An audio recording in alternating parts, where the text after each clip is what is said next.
नमस्ते and welcome back to my channel his scam her backpack. मैं हूँ सताक्षी और इस वीडियो में हम बात करेंगे किस तरह से आप इंडिया से साउथ कोरिया की एक मेमोरेबल वेकेशन प्लान कर सकते हैं।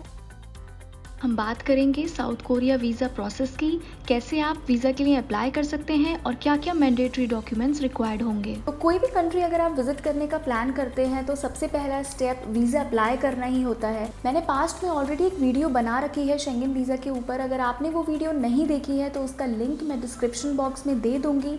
वो वीडियो आप इसलिए देखें क्योंकि उस वीडियो में मैंने स्टेप बाय स्टेप डिटेल में बताया है कि हर एक डॉक्यूमेंट क्यों ज़रूरी है, क्या रिक्वायरमेंट होती है वीज़ा डॉक्यूमेंट फ़ाइल की, ताकि आपका कोई डॉक्यूमेंट मिस ना हो और आपके वीज़ा रिजेक्शन के चांसेस जो हैं वो ऑलमोस्ट ज़ीरो हो जाएं। तो वो सारे डॉक्यूमेंट्स जो शेंगन वीज़ा की वीडियो में मैंने बताए हैं वो तो आपको साउथ कोरिया के वीज़ा में लगाने ही लगाने हैं। उसके साथ साथ कुछ एडिशनल फॉर्म्स हैं जो स्पेसिफिकली साउथ कोरिया के लिए रिक्वायर्ड हैं, जिसके बारे में हम इस वीडियो में बात करेंगे। साउथ कोरिया का जो वीज़ा प्रोसेस है वो टोटली ऑफलाइन प्रोसेस है। It's not like Schengen visa जहाँ पे सारा काम ऑनलाइन होता है। तो यहाँ पे आपको VFS की वेबसाइट पे जाके इनका वीज़ा का फॉर्म डाउनलोड करना होगा, उसे पूरा फिल करना होगा।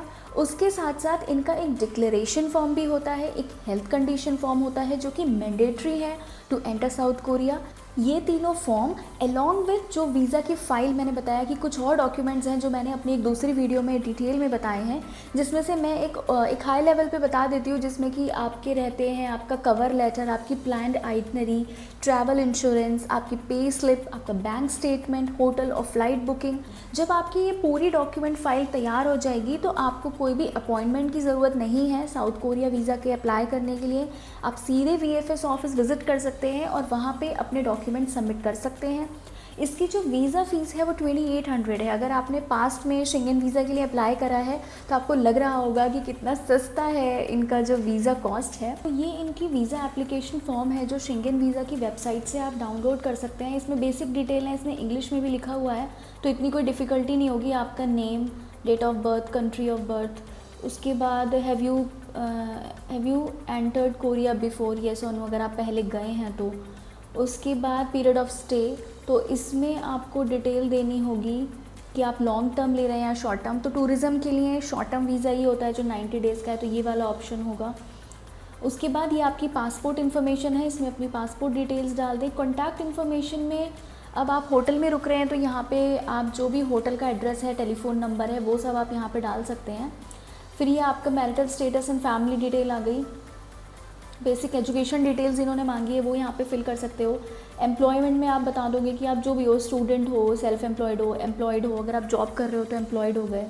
डिटेल ऑफ विजिट में आपका टूरिज़्म आएगा या जो भी आपका पर्पज़ है। आई एम कंसिडरिंग कि हम यहाँ पे टूरिज़्म पर्पज़ की बात कर रहे हैं तो उसके लिए ये टूरिज़्म ऑप्शन आप सिलेक्ट कर सकते हो। अगर आप किसी और पर्पज़ से भी विज़िट कर रहे हैं तो वो आप इसमें से अकॉर्डिंगली सिलेक्ट कर सकते हैं। बाकी ये बेसिक डिटेल है। Intended period of stay, address in Korea, तो एड्रेस इन कोरिया में जो आपका होटल है जो भी, उसका आप एड्रेस यहाँ पे दे सकते हैं। Purpose of visit, have you travel to Korea in last 5 years, तो मैंने तो ट्रैवल नहीं किया था, मेरे लिए ऑप्शन नो था।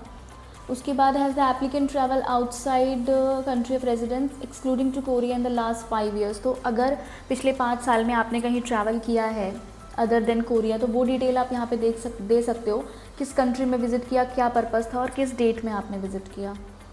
बाकी कुछ और डिटेल्स ये इन्होंने मांगी है, इतना कुछ ये डिफ़िकल्ट नहीं है, ये आप इजीली पढ़ के ये सब डिटेल्स आप इसमें फिल कर सकते हैं। आपको कोई क्वेरी है तो आप कमेंट सेक्शन में बता दीजिए, I will help you out. तो ये तो हो गया मेन जो वीज़ा फॉर्म है, ठीक है। उसके बाद ये है हेल्थ कंडीशन फॉर्म। तो जब मैंने ट्रैवल किया था तब तक तो ये health condition form, declaration form सब मैंडेटरी थे। तो ये आपकी बेसिक डिटेल्स आ गई। List of all cities you have stayed within 30 days prior to this application, तो जहाँ जहाँ आपने स्टे करा है। ये आई थिंक थोड़ा कोविड की वजह से ये सारे डिक्लेरेशन फॉर्म्स भरवाए जा रहे हैं। उसके बाद ये इन्होंने जो भी कंट्री, चाइना के लिए पूछा है कि अगर आपने चाइना विज़िट किया है या नहीं, लास्ट 14 डेज़ में आपको क्या सिम्टम थे। तो ये बेसिकली हेल्थ फॉर्म है, इसमें कुछ भी गलत डिटेल्स ना आप फिल करें, सही ही फिल करें जो भी डिटेल्स हैं।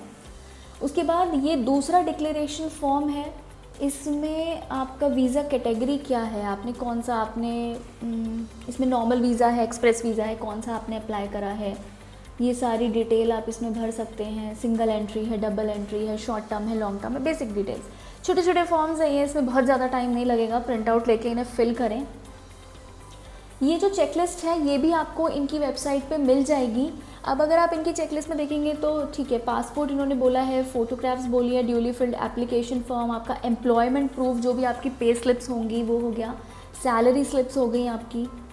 अच्छा, ऑक्यूपेशन प्रूफ में आप एम्प्लॉयमेंट प्रूफ में जैसे मैंने तो इसमें अपनी लीव जो ऑथराइज़ करवाई थी अपने ऑफिस से वो डाल दी थी, क्योंकि वो कंपनी के नोट पैड पे ही होता है, तो एक तरह से वो ऑक्यूपेशन प्रूफ ही हो जाता है और उसमें स्टैम्प भी होती है कंपनी की। 1 साल की सैलरी स्लिप हो गई, ITR हो गए आपके, बैंक स्टेटमेंट्स हो गए, हेल्थ कंडीशन फॉर्म वो हमने इस बारे में बात कर ही ली है। तो ये तो कुछ मैंडेटरी डिटेल्स हैं जो हमारे वीज़ा डॉक्यूमेंट में होनी ही चाहिए। इसलिए मैं फिर से ये चीज़ रिपीट कर रही हूँ, ऑलरेडी मैं बता चुकी हूँ कि मेरी जो शेंगेन वीज़ा की वीडियो है जिसमें वीज़ा प्रोसेस के बारे में मैंने बात करी है, उसमें इन्हीं सब डॉक्यूमेंट्स की बात मैंने करी है। सिर्फ साउथ कोरिया के लिए ये जो हेल्थ कंडीशन फॉर्म है, डिक्लेरेशन फॉर्म है और इनका जो ऑफलाइन वीज़ा फॉर्म है, ये 3 चीज़ें अलग हैं। बाकी ITR है, सैलरी स्लिप है, एम्प्लॉयमेंट प्रूफ है, बैंक डिटेल्स हैं, बैंक स्टेटमेंट्स, ITR, इन सभी चीज़ों के बारे में उस वीडियो में डिटेल में मैंने बात करी है। तो वो वीडियो प्लीज़ एक बार ज़रूर देखें बिफोर अप्लाइंग योर वीज़ा। अब ये जो है ये VFS ग्लोबल की वेबसाइट है और इस पे जब आप जाएंगे, देखिए ये कोरिया के लिए है, तो इन्होंने यहाँ पे सिंगल एंट्री बताया है, वैलिड फॉर 90 डेज़। यहाँ पे ये ठीक है, इसमें हम वीज़ा टाइप सेलेक्ट करते हैं तो हमारा होगा टेम्पररी विज़िट। तो इन्होंने बताया है कि टेम्पररी विज़िट में क्या क्या आता है, शॉर्ट टर्म के लिए टूरिज़्म, ट्रांजिट, ये सारे ऑप्शंस आते हैं। तो अगर आपका इन सारे ऑप्शंस में आपकी विज़िट का पर्पज़ बैठता है तो ये आपका शॉर्ट टर्म वीज़ा होगा। जैसे मेरा टूरिज़्म के लिए था, तो tourism is a short term visa जो कि अप टू 90 डेज़ के लिए अप्लाई होता है। वीज़ा फ़ीस की बात करें, यहाँ पे इन्होंने बता रखा है short term less than 90 days 2800 है, बाकी की भी इन्होंने बता रखी है। एक्सप्रेस वीज़ा के लिए भी आप अप्लाई कर सकते हैं, उसकी भी फ़ीस यहाँ पे इन्होंने बता रखी है। ठीक है, उसके बाद डॉक्यूमेंट्स रिक्वायर्ड में आते हैं, तो जो सारे डॉक्यूमेंट्स मैं बता रही थी वो यहाँ से भी आप डाउनलोड कर सकते हो। Tourist visa, short term, general, temporary visit, यहाँ से भी आप वो डॉक्यूमेंट डाउनलोड कर सकते हैं। फ़ोटो स्पेसिफिकेशंस आपको पता होनी चाहिए, आप इसमें देख लें, यही स्पेसिफिकेशन की फ़ोटोज़ होनी चाहिए, बहुत बेसिक सी चीज़ है। अगर फ़ोटोग्राफ भी स्पेसिफिकेशन में नहीं आती तो वीज़ा रिजेक्शन हो सकता है, तो it's a very important thing, और ज़्यादा पुरानी फ़ोटोग्राफ नहीं होनी चाहिए। देन इन्होंने प्रोसेसिंग टाइम बताया है कि आप दिल्ली से कर रहे हैं तो 10 वर्किंग डेज़, यहाँ से कर रहे हैं तो 12 वर्किंग डेज़, ये सब आप देख लें और अपनी ट्रैवल डेट के हिसाब से प्रायर वीज़ा अप्लाई कर दें।